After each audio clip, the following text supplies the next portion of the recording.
Hi hello ನಮಸ್ಕಾರ ಎಲ್ರಿಗೂ ನಾನು ನಿಮ್ಮ ಅಶ್ವಿನಿ ರವಿನಂದನ್. ಇದು ನನ್ನ ಸಂಕ್ರಾಂತಿ ದಿನದ ವಿಡಿಯೋ ಆಗಿರುತ್ತೆ. ನಾನು ಹಿಂದಿನ ದಿನವೇ ನಮ್ಮ ಊರಿಗೆ ಅಂದ್ಬಿಟ್ಟು ಹೊರಡ್ತಾ ಇದ್ದೀನಿ. ನಮ್ಮೂರಿಂದ ನಾವಿರೋ ಮೈಸೂರಿಗೆ 18 ಕಿಲೋಮೀಟರ್ ಅಷ್ಟು ಡಿಸ್ಟೆನ್ಸ್ ಇರೋದು.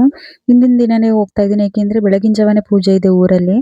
ಹಾಗಾಗಿ ಇದು ನಾನು ಬೆಳಗಿನ ಜಾವನೇ ಬೇಗನೆ 2:45 3 ಗಂಟೆಗೆ ಎದ್ದು ಬೇಗನೆ ಎದ್ದು ಪೂಜೆನ ಮುಗಿಸ್ಕೊಳ್ತಾ ಇರೋದು. ನಮ್ಮೂರಲ್ಲಿ 4 ಗಂಟೆ ರಾತ್ರಿಯಿಂದನೇ ಬೆಳಗಿನ ಜಾವದಿಂದನೇ ಪೂಜೆ ಶುರುವಾಗುತ್ತೆ. ಹಾಗಾಗಿ ಮಾರ್ನಿಂಗ್ ಬೇಗನೆ ಎದ್ದು ಸ್ನಾನ ಮಾಡಿಕೊಂಡು ಫ್ರೆಶ್ ಅಪ್ ಆಗಿ ಫಸ್ಟು ಮನೆಯಲ್ಲಿ ದೇವ್ರ ದೀಪ ಹಚ್ಬಿಟ್ಟು ಆಮೇಲೆ ನಾವು ದೇವಸ್ಥಾನಕ್ಕೆ ಅಂತ ಹೊರಡ್ತೀವಿ. ನಮ್ಮೂರಲ್ಲಿ ತುಂಬಾ ದೇವಸ್ಥಾನಗಳಿವೆ, ಬನ್ನಿ ಎಲ್ಲಾನು ತೋರಿಸ್ತೀನಿ. ಮೊದಲನೇದಾಗಿ ನಾನಿಲ್ಲಿ ಹೋಗಿರುವಂಥದ್ದು ಸಿದ್ದಪ್ಪಾಜಿ ದೇವಸ್ಥಾನ. ಆನಂತರ ನೆಕ್ಸ್ಟ್ ನಾನಿಲ್ಲಿ ಮಾರಮ್ಮನ ದೇವಸ್ಥಾನ ತೋರಿಸ್ತಾ ಇದ್ದೀನಿ. ಇದು ನಮ್ಮೂರಿನ ಗ್ರಾಮ ದೇವತೆ ಮಾರಮ್ಮ ದೇವಿ. ಹಾಗೇನೆ ಇದನ್ನು ಕೂಡ ಲಕ್ಷ್ಮೀ ದೇವಿ ನಮ್ಮೂರಿನ ಗ್ರಾಮ ದೇವತೆ. ಹಾಗೇನೆ ಇದು ವಿಘ್ನೇಶ್ವರ ದೇವಸ್ಥಾನ ಗಣೇಶಂದು. ಚೌತಿ ಇದ್ದಾಗೆಲ್ಲ ನಾನು ಈ ದೇವಸ್ಥಾನಕ್ಕೆ ಬರ್ತಿದ್ದೆ. ಮದುವೆಗೂ ಮೊದಲಿಂದನೂ ಇಲ್ಲಿಗೆ ಬರ್ತಾ ಇರೋದು ದೇವಸ್ಥಾನಕ್ಕೆ. ಈಗ ತೋರಿಸ್ತಾ ಇರೋದು ನಮ್ಮೂರಿನ ದೇವಸ್ಥಾನದ ಅಂಗಳ, ಅಂದ್ರೆ ಊರು ಮೇನ್ ಎಂಟ್ರೆನ್ಸ್ ಅಲ್ಲಿರೋ ಅಂಗಳ ಇದು. ಇಲ್ಲೇನೆ ತುಂಬಾ ದೇವಸ್ಥಾನಗಳಿರೋದು. ಮಾರಮ್ಮ ದೇವಿ, ಹಾಗೆ ಬಸವೇಶ್ವರ, ಲಕ್ಷ್ಮೀ ದೇವಿ, ಗಣೇಶ ಮತ್ತೆ ಹುಚ್ಚಂಗಮ್ಮ ದೇವಿ ಅಂತ ಇದಿದೆ. ಇದು ಕೊಂಡಾಯುವಂತ ಸ್ಥಳ, ನಮ್ಮೂರಲ್ಲಿ ಊರಬ್ಬ ನಡೆಯುತ್ತೆ ಅವಾಗ. ಈ ದೇವಿನೇ ಹುಚ್ಚಂಗಮ್ಮ ದೇವಿ. ಇದ್ರ ಎದುರುಗಡೆನೆ ಕೊಂಡವನ್ನ ಹಾಯುವಂಥದ್ದು. ವರ್ಷಕ್ಕೊಂದ್ಸಲ ಊರಬ್ಬ ಕೊಂಡ ಬಂಡಿ ಅಂತ ಮಾಡ್ತಾರೆ, ಆವಾಗ ಈ ದೇವಸ್ಥಾನದ ಮುಂದೆನೆ ಕೊಂಡ ಹಾಯುವಂಥದ್ದು. ನೆಕ್ಸ್ಟ್ ನಾನಿಲ್ಲಿ ಊರು ಸಿಗಕ್ಕೂ ಮೊದಲೇನೆ ಎಂಟ್ರೆನ್ಸ್ ಅಲ್ಲಿ ಇರುವಂತದ್ದು ಶನೇಶ್ವರ ದೇವಸ್ಥಾನ. ಅಲ್ಲಿನೇ ಇದು ನವಗ್ರಹಗಳಿದೆ. ಇಲ್ಲಿಗೂ ಕೂಡ ಪೂಜೆನ ಸಲ್ಲಿಸ್ಬಿಟ್ಟು ಹಾಗೇನೆ ಒಂದ್ ಸುತ್ತ ಹಾಕೊಂಡು ನವಗ್ರಹಕ್ಕೆ ಅಲ್ಲಿಂದ ಪೂಜೆ ಮುಗಿಸ್ಕೊಂಡು ಮುಂದೆ ಹಾಗೆ ಸಾಕ್ತಾ ಇದ್ದೀನಿ. ಎಲ್ಲಾ ದೇವ್ರಿಗೂ ಕೂಡ ಪೂಜೆ ಮಾಡಿಸ್ತೀವಿ ನಾವು ಇವತ್ತಿನ ದಿನ. ಈಗ ನೋಡ್ತಾ ಇರೋದು ಶನ್ಮೇಶ್ವರ ದೇವಸ್ಥಾನದ ಅಂಗಳದಲ್ಲಿ ಇರುವಂತಹ ನಾಗಪ್ಪ ದೇವರು. ಇಲ್ಲೂ ಕೂಡ ನಾಗರಕಲ್ಲುಗಳಿದಾವೆ.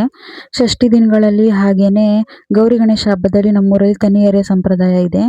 ಇಲ್ಲಿಗೆ ಬಂದು ತನಿಯನ್ನ ಎರೆಯುವಂಥದ್ದು ಎಲ್ಲರೂ ಕೂಡ.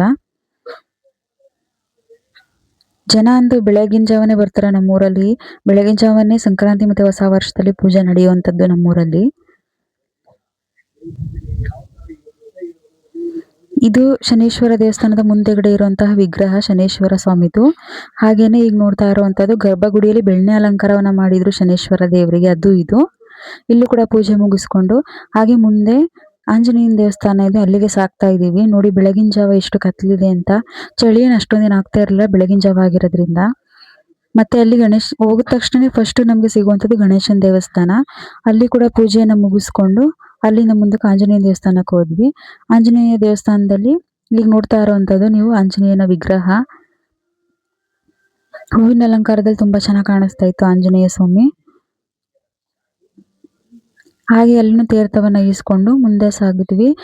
ಈಗ ನೋಡ್ತಾ ಇರೋಂಥದ್ದು ಅರಳಿಕಟ್ಟೆ. ಇದು ಆಂಜನೇಯ ಸ್ವಾಮಿ ದೇವಸ್ಥಾನದ ಅಂಗಳದಲ್ಲಿ ಇದೆ.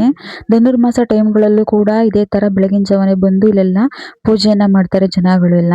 ನೋಡಿ ಬೆಳಗಿನ ಜಾವನೆ ಎಷ್ಟು ಜನ ಇದ್ದಾರೆ. ಬೆಳಗಿನ ಜಾವನೆ ಪೂಜೆ ಇಲ್ಲಿ 7 ಗಂಟೆ 8 ಗಂಟೆ ಆದ್ರೆ ಸ್ವಲ್ಪ ಜನ ಕಡಿಮೆ ಆಗ್ಬಿಡ್ತಾರೆ. ಅರ್ಲಿ ಮಾರ್ನಿಂಗ್ ಪೂಜೆ ನಮ್ಮೂರಲ್ಲಿ ಸಂಕ್ರಾಂತಿಯಾಗಿ ಹೊಸ ವರ್ಷಗಳಲ್ಲಿ. ಪ್ರತಿ ವರ್ಷನೂ ನಮ್ಮೂರಲ್ಲಿ ಇದೇ ತರ ಆಚರಣೆ ನಡೆಯುವಂಥದ್ದು. ಯಾವ ವರ್ಷನೂ ಚೇಂಜ್ ಇಲ್ಲ. ಹಾಗೇನೆ ನೆಕ್ಸ್ಟ್ ನಾನಿಲ್ಲಿ ಪ್ರಸಾದ ಇಸ್ಕೊಳ್ಳೋಣ ಅಂತ ಬಂದೆ. ಆಂಜನೇಯ ಸ್ವಾಮಿ ಅಂಗಳದಲ್ಲಿ ಕೊಡ್ತಾರಂತ ಪ್ರಸಾದ.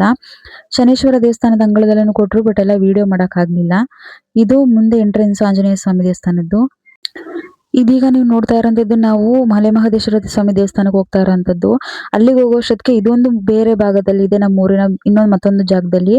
ಹಾಗಾಗಿ ಬೆಳಗ್ಗೆ ಆಗೋಯ್ತು ಅಲ್ಲಿಗೆ ಹೋಗೋಷ್ಟೊತ್ತಿಗೆ. ಇದು ನೋಡ್ತಾ ಇರೋದು ನೀವು ಕೋಸ್ ಬೆಳೆದಿದ್ದಾರೆ ಇಲ್ಲಿ. ಇದೇ ನೋಡಿ ದೇವಸ್ಥಾನ. ಎಷ್ಟು ಪ್ರಶಾಂತವಾಗಿ ಬೆಳಗಿನ ಜಾವ ಹೋಗೋದಕ್ಕಂತೂ ತುಂಬಾ ಚೆನ್ನಾಗಿ ಅನಿಸ್ತಾ ಇತ್ತು. ಇದು ಮುಂದೆಗಡೆ ಇರುವಂತಹ ವಿಗ್ರಹಗಳು ದೇವಸ್ಥಾನದ ಮುಂದೆಗಡೆ ಇರುವಂತದ್ದು. ದೇವಸ್ಥಾನದಂತೂ ಇವಾಗ ಪ್ರತಿಷ್ಠಾಪನೆ ಆಗಿರೋದು ಹೊಸದಾಗಿ, ಮೊದಲು ಬೇರೆ ಇತ್ತು. ಈಗ ಎಲ್ಲಾನು ರಿನೋವೇಟ್ ಮಾಡಿ ಚೆನ್ನಾಗಿ ಮಾಡಿದ್ದಾರೆ ದೇವಸ್ಥಾನ ಎಲ್ಲಾನು ಕೂಡ. ಇಲ್ಲಿ ಕಾರ್ತಿಕ ಮಾಸದಲ್ಲಿ ದೀಪಾವಳಿ ಸಮಯದಲ್ಲಿ ಇಲ್ಲಿ ಪರ ಅಂತ ನಡೆಸ್ತಾರೆ, ಹಾಲರ್ಬಿ ನಡೆಸಿ. ನೆಕ್ಸ್ಟ್ ನಾವ್ ಇಷ್ಟು ಜನ ಹೋಗಿದ್ವಿ ಎಲ್ಲಾನು ದೇವಸ್ಥಾನಕ್ಕೆ, ನಮ್ಮ ಆಂಟಿ ನಾವೆಲ್ಲ. ಹಾಗೆ ಒಂದು ಫೋಟೋ ತಗೊಂಡ್ವಿ, ಮತ್ತೆ ಒಂದು ಹಾಗೇನೆ ವಿಡಿಯೋ ಕೂಡ ಮಾಡ್ಕೊಂಡ್ವಿ. ಎಲ್ಲರೂ ಕೂಡ ನಮಗೆ ವಿಡಿಯೋ ಮಾಡೋದಕ್ಕೆ ತುಂಬಾ ಸಪೋರ್ಟ್ ಮಾಡ್ತಾರೆ. ಇವರೆಲ್ಲ ನಮ್ಮ ಆಂಟಿದಿರು, ನಮ್ಮಮ್ಮ, ನಮ್ಮ ಆಂಟಿ, ನಮ್ಮ ಅಜ್ಜಿ ಎಲ್ಲ ಇದ್ದಾರೆ ವಿಡಿಯೋದಲ್ಲಿ. ಇದು ನಾನು ಮನೆಗೆ ಬಂದು ನೈಟ್ ರಂಗೋಲಿ ಹಾಕಿದ್ದೆ. ಕತ್ಲೆ ಆಗಿರೋದ್ರಿಂದ ವಿಡಿಯೋ ಮಾಡ್ಕೊಂಡಿಲ್ಲ. ಈಗ ಮಾರ್ನಿಂಗ್ ಆಗಿರೋದ್ರಿಂದ ವಿಡಿಯೋ ಮಾಡ್ಕೊಂಡಿದ್ದೀನಿ. ಈ ರೀತಿಯಾಗಿ ಮುಂದೆ ಮುಂಭಾಗ ಮತ್ತೆ ರೋಡ್ ಸೈಡ್ 2 ಸೈಡಲ್ಲೂ ಕೂಡ ಹಾಕಿದ್ವಿ ರಂಗೋಲಿಯನ್ನ. ನೆಕ್ಸ್ಟ್ ನಾವಿಲ್ಲಿಂದ ನಮ್ಮ ಮನೆ ಪಕ್ಕದಲ್ಲಿ ಇರುವಂತಹ ಒಂದು ಚಾಮುಂಡೇಶ್ವರಿ ದೇವಸ್ಥಾನ ಇದೆ, ಅಲ್ಲಿಗೆ ಅಂತ ಹೊರಟ್ವಿ. ಇದು ನಮ್ಮ ಮನೆ ಹತ್ರನೇ, ನಮ್ಮ ಮನೆ ಪಕ್ಕದಲ್ಲೇನೆ ಇರೋದು, ಸ್ವಲ್ಪ ಡಿಸ್ಟೆನ್ಸ್ ಅಲ್ಲೇನೆ. ಇದು ಚಾಮುಂಡೇಶ್ವರಿ ದೇವಸ್ಥಾನ ವಿಗ್ರಹ ಇದು. ಅಲ್ಲೂ ಕೂಡ ಪೂಜೆಯನ್ನ ಮಾಡಿಕೊಟ್ರು ಚೆನ್ನಾಗಿ. ಮಂಗಳಾರತಿಯನ್ನ ತಗೊಂಡ್ವಿ. ಅಲ್ಲೂ ಕೂಡ ತಾಯಿ ಆಶೀರ್ವಾದನೂ ಸಿಕ್ತು ಚೆನ್ನಾಗಿ ಅವತ್ತು ಹಬ್ಬದ ದಿನ ನಮಗೆ. ಹಾಗೇನೆ ಅಲ್ಲಿಂದ ಮನೆಗೆ ಬಂದ್ವಿ. ಮನೆಗೆ ಬಂದಮೇಲೆ ನಮ್ಮೂರಲ್ಲಿ ಬೆಳಗಿನ ಜಾವನೇ ರಾಮದೇವ್ರದ್ದು ಮೆರವಣಿಗೆ ನಡೆಯುತ್ತೆ. ಇದು ನೋಡ್ತಾ ಇರೋದು ಅದೇನೆ.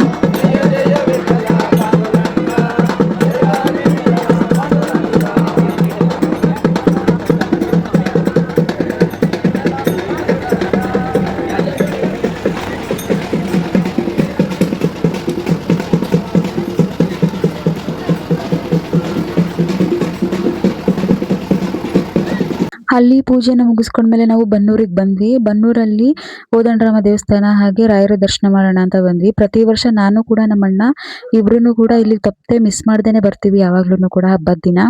ನೋಡಿ ರಾಯರದ್ದು ತೊಟ್ಲಿ ಸೇವೆಯನ್ನ ಮಾಡ್ತಾ ಇದ್ರು, ಪೂಜೆಯನ್ನ ನಡೀತಾ ಇತ್ತು, ಅದನ್ನು ಕಣ್ ತುಂಬ್ಕೊಂಡ್ವಿ. ಹಾಗೇನೆ ರಾಯರ ವಿಗ್ರಹಕ್ಕಂತೂ ಬೆಣ್ಣೆ ಅಲಂಕಾರ ಮಾಡಿದ್ರು, ನೋಡೋದಕ್ಕಂತೂ ತುಂಬಾ ಅದ್ಭುತವಾಗಿ ಕಾಣಿಸ್ತಾ ಇತ್ತು. ನೀವು ನೋಡ್ತಾ ಇರ್ಬೋದು.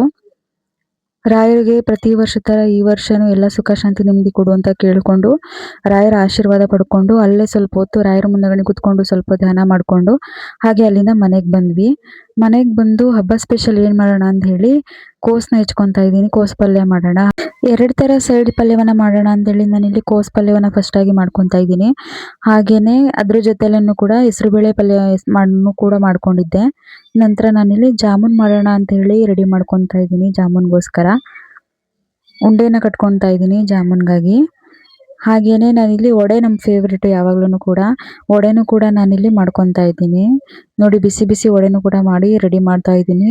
ಸಂಜೆ ಊಟ ಮಾಡೋಣ, ಮಧ್ಯಾಹ್ನ ಬೆಳಗ್ಗೆ ಹೇಗಿದ್ರು ಪ್ರಸಾದನೇ ತಿನ್ಕೊಂಡಿದ್ವಿ, ಮಧ್ಯಾಹ್ನಕ್ಕೆ ಮಾಡೋಣ ಅಂತ ಹೇಳಿ ಮಧ್ಯಾಹ್ನ ಈ ಅಡುಗೆನ ಪ್ರಿಪೇರ್ ಮಾಡ್ಕೊತಾ ಇದ್ದೆ. ನಾನು ನಮ್ಮಮ್ಮ ಇಬ್ರು ಸೇರಿ ಮಾಡಿದ್ವಿ ಎಲ್ಲಾನು ಕೂಡ.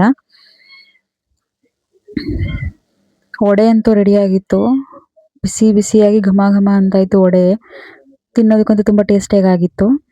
ನಂತರ ಸಂಜೆ ಅಪ್ಪ ಮರಿಗಳನ್ನ ಇಟ್ಕೊಂಡು ಹೋಗಿದ್ರು ಇಲ್ಲಿ ಕಿಚಾಯಿಸೋದಕ್ಕೆ ಅಂತ ಹೇಳಿ. ಬಂದ್ಮೇಲೆ ಆರತಿಯನ್ನ ಮಾಡಬೇಕು, ಹಾಗಾಗಿ ಮರಿಗಳಿಗೆ ದೃಷ್ಟಿ ತೆಗೆಯೋದಕ್ಕೆ ಆರತಿ ಮಾಡ್ತಾ ಇದ್ದೀನಿ. ಅಪ್ಪ ಮರಿಗಳ ಕೊಂಬುಗಳಿಗೆಲ್ಲ ಬಣ್ಣವನ್ನ ಹಚ್ಚಿದ್ರು, ಹಾಗೆ ಮೈಗೂ ಕೂಡ ಬಣ್ಣವನ್ನ ಹಚ್ಚಿದ್ರು. ಎಲ್ಲದಕ್ಕೂ ಕೂಡ ದೃಷ್ಟಿಯನ್ನ ತೆಗೆದು ನಾನಿಲ್ಲಿ ಹಚ್ತಾ ಇದ್ದೀನಿ, ದೃಷ್ಟಿ ತೆಗ್ದಿರೋ ಇದನ್ನ.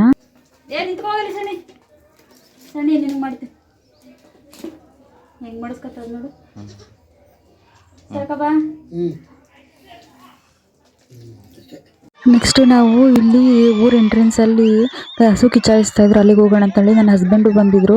ಅವ್ರಿಗೆ ಇದನ್ನೆಲ್ಲ ನೋಡೋಕೆ ತುಂಬಾ ಆಸೆ, ಹಾಗಾಗಿ ಬಾ ಹೋಗೋಣ ಅಂತ ಹೇಳ್ತಾ ಇದ್ರು. ನಾನು ಅಣ್ಣ ಮತ್ತೆ ನನ್ನ ಹಸ್ಬೆಂಡ್ ಓದಿ ನೋಡೋಣ ಅಂತ ಹೇಳಿ. ಇದು ಫಸ್ಟ್ ಎಂಟ್ರೆನ್ಸ್ ಅಲ್ಲಿ ಮಾಡುವಂತದ್ದು. ಇದೇ ತರ 4 ಜಾಗದಲ್ಲಿ ನಡೆಸ್ತಾರೆ ನಮ್ಮ ಊರುಗಳಲ್ಲಿ, ಬೇರೆ ಬೇರೆ ಕಡೆ ಬೇರೆ ಬೇರೆ ಮೂಲೆಗಳಲ್ಲೂ ಮಾಡ್ತಾರೆ. ಇದು ಮೇನ್ ಎಂಟ್ರೆನ್ಸ್ ಅಲ್ಲಿ ಮಾಡ್ತಾರ ಕಡೆ ನಾವು ಹೋಗಿದ್ದು.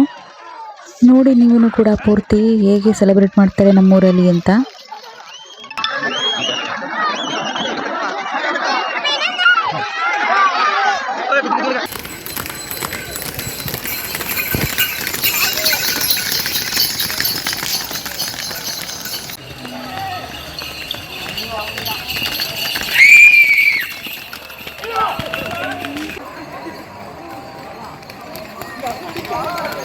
ಹಿಡೀರಿ ಅಂತ ನೋಡ್ತೀವಿ.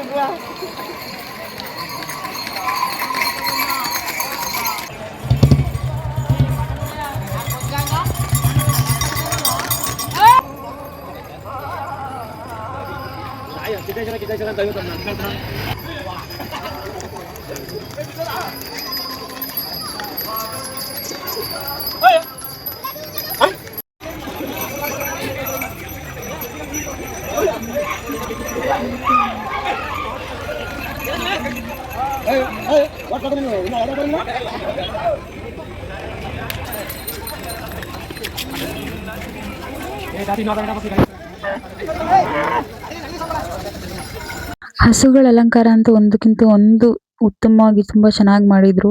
ನೋಡೋದಕ್ಕಂತೂ ತುಂಬಾ ಖುಷಿ ಆಗ್ತಾ ಇತ್ತು ಎಲ್ಲಾನು ಕೂಡ. ನೋಡ್ತಾ ಇರ್ಬೋದು ನೀವು ವಿಡಿಯೋದಲ್ಲಿ, ಒಂದೊಂದಕ್ಕೂ ಒಂದೊಂಥರ ಡಿಫ್ರೆಂಟ್ ಆಗಿ ರೆಡಿ ಮಾಡ್ಕೊಂಡಿದ್ದಾರೆ. ನಮ್ಮೂರುಗಳಂತೂ ಎತ್ತುಗಳ ಕ್ರೇಜ್ ಅಂತೂ ತುಂಬಾ ಜಾಸ್ತಿನೇ ಇದೆ. ತುಂಬಾ ಇನ್ವೆಸ್ಟ್ ಕೂಡ ಮಾಡ್ತಾರೆ ಈ ಹಬ್ಬಗಳಲ್ಲಿ. ಹಸುಗಳಿಗೆ ಎತ್ತುಗಳಿಗೆ ಅಲಂಕಾರಕ್ಕೋಸ್ಕರನೇ ತುಂಬಾ ಖರ್ಚು ಮಾಡ್ತಾರೆ. ಮತ್ತೆ ಸಂಜೆ ಊರಲ್ಲಿ ಮೆರವಣಿಗೆನೂ ಕೂಡ ಬರುತ್ತೆ ಎತ್ತುಗಳು. ಫಸ್ಟ್ ಬೀಟ್ ಕೂಗಿ ಯಾವುದು ವಿನ್ ಆಗಿರುತ್ತೆ ಅದು ಸಾಯಂಕಾಲ ಮೆರವಣಿಗೆಗೆ ಬರುತ್ತೆ. ನೈಟು ಮನೆಗೆ ಬಂದ್ವಿ.